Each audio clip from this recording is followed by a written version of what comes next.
What is going on, guys? Welcome back to another video. If you watched the Open at Austin this past weekend, you saw that hole 18 is the new hardest hole on the Disc Golf Pro Tour. I live in Austin, so we're about to see if this hole is actually as hard as they were making it. Obviously, I've played this course a handful of times, and I feel like I know how to play this hole pretty well. The winds are down, so it's not as tough as it was playing on the Pro Tour, but I'm gonna play it 5 times with my buddy. I'm 1,005. This is Holcomb right here. He's 970 something. 970 something. So upper end of FPO, or someone who's trying to make it on the Pro Tour. We're gonna play this hole 5 times in a row to see if it's actually hard and if we're gonna take a big number like a lot of the people were taking. I think I saw some 12s, 13s. I personally think they weren't playing it the way they should have, but we're gonna see if that's actually true. Zero warm-up right here. We literally just came to hole 18. We're gonna play it 5 times and see what our average score is on the hardest course on the Disc Golf Pro Tour. Let's get it. So me and Holcomb just threw a couple mid-range shots just to warm up. We actually do have a little bit of a headwind. The wind is picking up, so it's gonna be playing a little bit truer to what it was this weekend. I personally don't love this hole to begin with. I like the first shot. I think after that it's just, I don't know, to me it's not very visually appealing, and the island shot I do think is a little much. I don't like the nose up shot, but it's not a terrible hole. I don't think it's worth getting a 13 on, but Holcomb's gonna share his opinions on it too. So I love Sprinkle Valley. It honestly is one of the most fun courses, and for me I just feel like 18 doesn't quite match the rest of the course. If you had to ask me, do I have fun playing 18? I would say most of the time, no. Even if I birdie it, I still didn't have fun playing 18. So I don't know what you can do to fix that, but we're gonna play it a couple times and see if we can get to the bottom of it. I think it's okay to not have fun on a hole, but yeah. Well, let's get into it. All right, gonna throw another Lone Star bayonet. See if we can put it up just inside those railroad ties on the right, and then have it fade back to the left.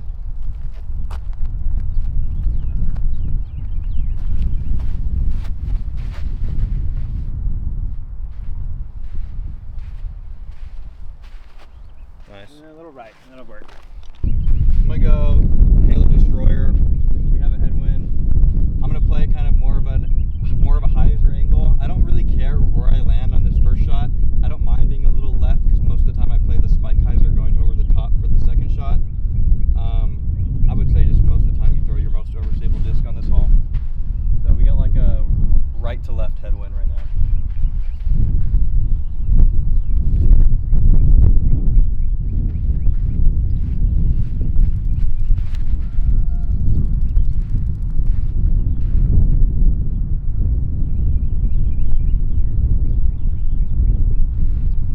That's pretty perfect.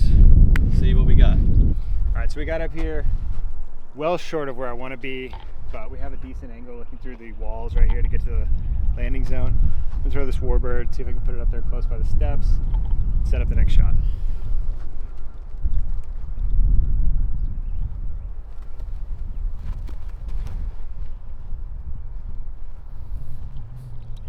Second shot, pitch to the perfect place. I got over to the left, but we'll see what we have. All right, so I'm on my shot. This is normally where I would typically land. I personally like to go with the spike hyzer with the Firebird. I don't really like messing with this tunnel. I just think it's kind of pointless if you have a slightly bigger arm. So I'm gonna go spike hyzer and just see where I land. My goal is to land a little left of the stairs and a little short.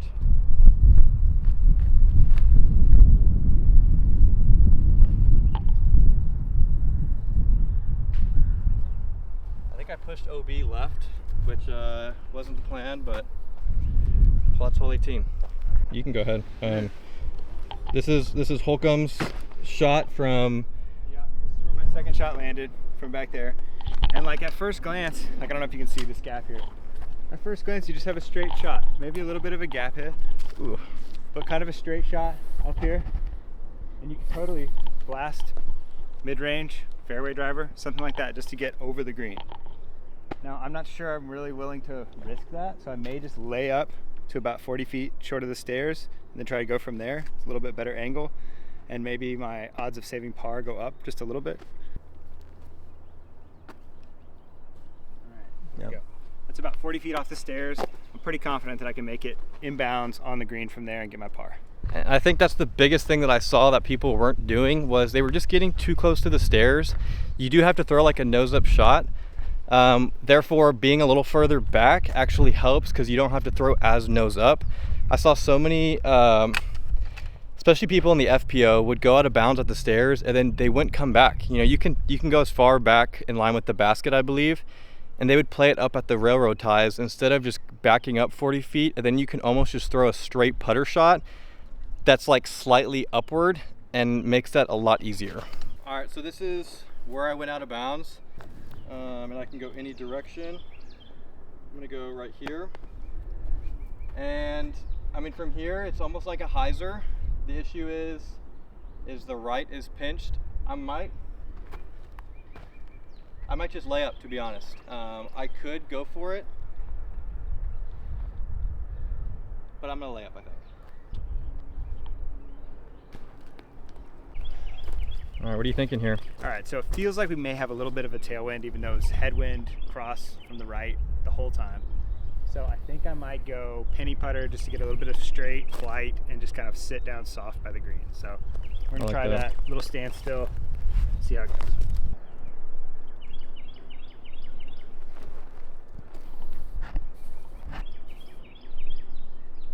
I think it was short. I don't think I made it.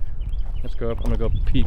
All right, so we came up painfully short, and now we have an option of proceeding up to these railroad ties and throwing another, or we can throw from where the disc, throw from where we were, or back up anywhere in between. So I think I'm gonna go same spot and just throw a little more disc. I'm gonna bump up to this mid-range BB6. So now you're throwing, if you land it and make the putt, it'll be a 6, correct? Yeah. Yeah, okay. So bogey at best right now, pretty much, unless he throws it in.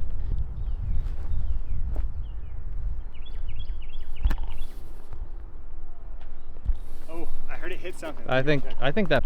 Okay. Yeah, all right, so we're in high, right next to the basket. In the island. Should be a 6 or 7 at worst. Not bad, not bad. So I've got my shot that I threw, pitched up from out of bounds. I like the kind of force over Annie with a sidearm. I go ABRX3, that's pretty beat. My main goal is to just get it enough power. As long as you cross, then you proceed to the drop zone. It's just not being short, which obviously that's sometimes easier said than done, but that's the goal.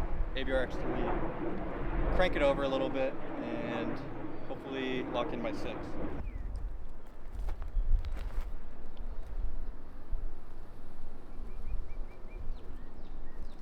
Looks pretty So good. that definitely crossed. I'm pretty sure I hit the backside, but I'm inbounds. Should be a longer putt, but 6, 7 at worst. All right, so we are on the green of 18, actually standing on the drop zone right now. Basket is directly behind. I'm a little short on this backside, and then Holcomb is kind of up by the basket, almost with a drop in. This is where I guess this hole can get scary, is like I'm on the backside of the green and I'm putting at the basket right towards OB. So, I mean, I can see that, but I think the island's fine. I think just the OB crossing, I don't know, maybe it should be a hazard or something, but we're both putting. He's putting for 6, I'm putting for 6 right now. Not terrible. So I'm gonna putt. Obviously, I don't want to putt too hard because I think if I miss, I'm probably going out of bounds. But I think if you're on the Pro Tour, you should at least be able to give this a bid. So that's what I'm gonna do.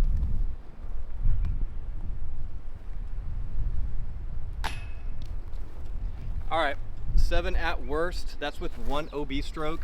We're gonna tap in and we're gonna run it back. We're gonna try to do this either 3 to 5 times and get our average score of what we're shooting on hole 18. Easy 7. Easy 6. Or 6. Yeah, Easy yeah. 6. Let's go. Yeah. So not a 13, but still a bogey. Holcomb got the 6 on the last run, so he's on the box. I took a 7. Similar wind, a little bit more right to left now.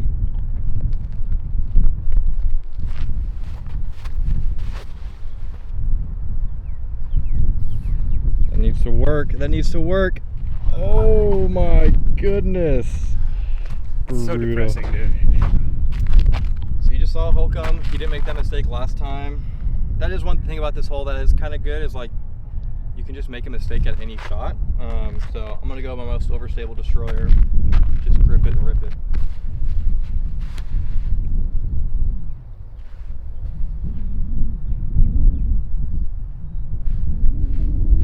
In the fairway.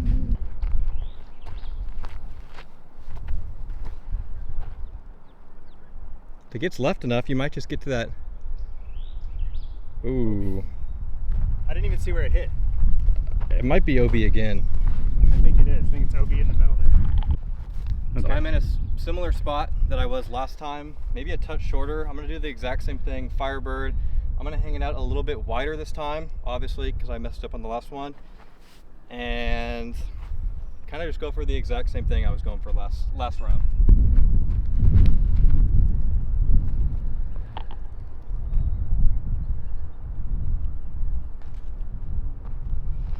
Not terrible, definitely on the right side. We'll see what I have.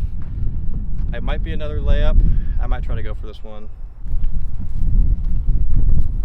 We didn't make it. Tanner told me to go for it. I said I wanted to lay up. No, I wanted to go for it and see if I can get it over the drop zone, and I just short-armed it. So we're back here. We're gonna throw from this OB line, and now we really got to get it up to the stairs in this shot right here.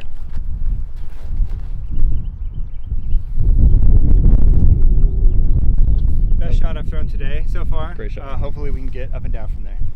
So my shot landed definitely far right, so I'm just gonna lay up to a very similar spot I was last time. That's kind of how I play that Spike Kaiser shot. Is honestly, that first time I went OB left was the first time I've ever done that. I kind of just play it, and wherever I land, if I have to pitch up, I do, because I know a 5 is pretty good on this hole.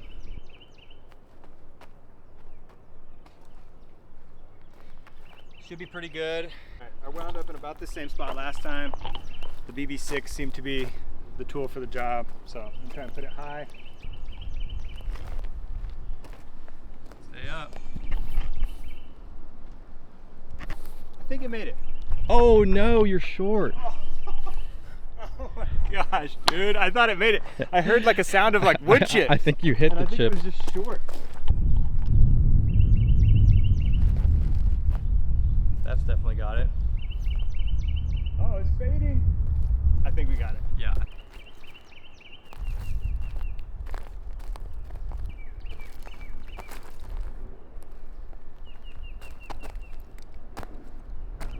I think it made it. On the front of the island. made it. We're about to, I guess not a birdie putt because I had to lay up, but 5. Let's go. Okay. Action. All right, so I am putting for 5 right now. I would say arguably in a better spot than I was last round. Putting 5, that's great. All right, so I got 1 birdie, and Holcomb is putting 9 right now. So You don't got to say it like that. I'll let him tell you all that. Buddy for 9. All right. 9, baby. Ain't no 10. All right, Holcomb got a 9, I got a 5, I'm on the box. This is our final round on this one. Exact same thing, I'm gonna go beefy.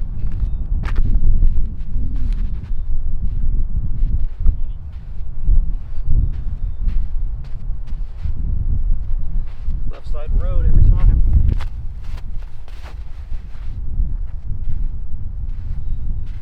Yep. Yep. Let's go. Here we go. Way up there by ABs. Way up there by Okay. Action. All right. Got up in the fairway. We're kind of in my ideal landing zone right here in the middle. We're gonna throw another driver just to penetrate the headwind and get up to the step.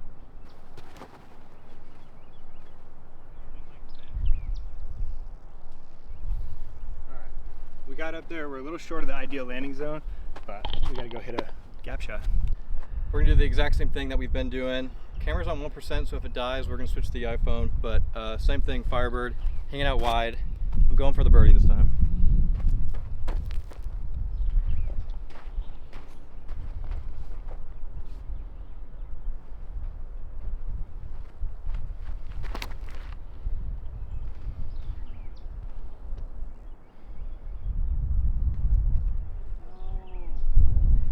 right, look pretty good. Fine. That's fine.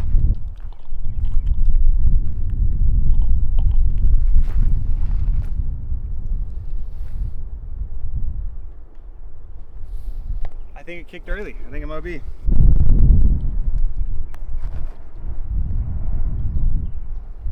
Oh my god. Uh-oh.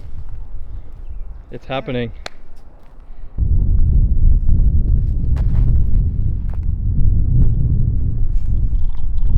Okay, I think that's on. Bro! So I'm pinned up against this tree. I would normally lay up, but for the sake of the video, I am going to go for the birdie since I have a chance. I have to go patent pending. I'm gonna try to make this work. Oh, too much turn. Oh, it's making it. It made it. It's in. Your blue is short though. I know. Let's go. So Holcomb's blue never made it in, so he's just playing straight back from the basket from where he went OB. Gonna give it another run.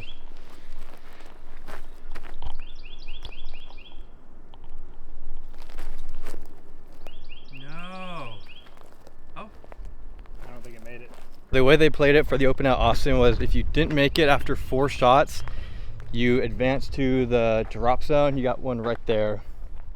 So Holcomb is going to advance to the drop zone behind the basket, which is a death putt. It's either you make it or you miss it and go OB, or you just pretty much lay it up. So this hole has some teeth. Brutal. For that first one, my goodness. Now the question is, in a tournament, if this happened, are you running this putt? Yeah, because Okay. now I've given up completely.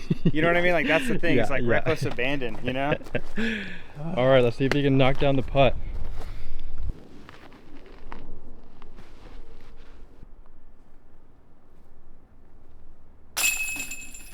All right, so that is going to, what did you take right now? Do you know? No, Probably double digits. double digits for sure. Holcomb took double digits for sure. And I'm just sweating so bad. This hole's tough. I think there is a little bit of design flaw. I think the stairs could be a little lower, and even you could keep it the same. But that is going to wrap up today's video. Thank you all so much for watching us absolutely get ripped apart by the hardest hole on the Pro Tour right now. Thank you all so much for watching. Make sure y'all like and subscribe, and hopefully me and Holcomb will make some more content for y'all if y'all enjoyed it. So we'll see you later.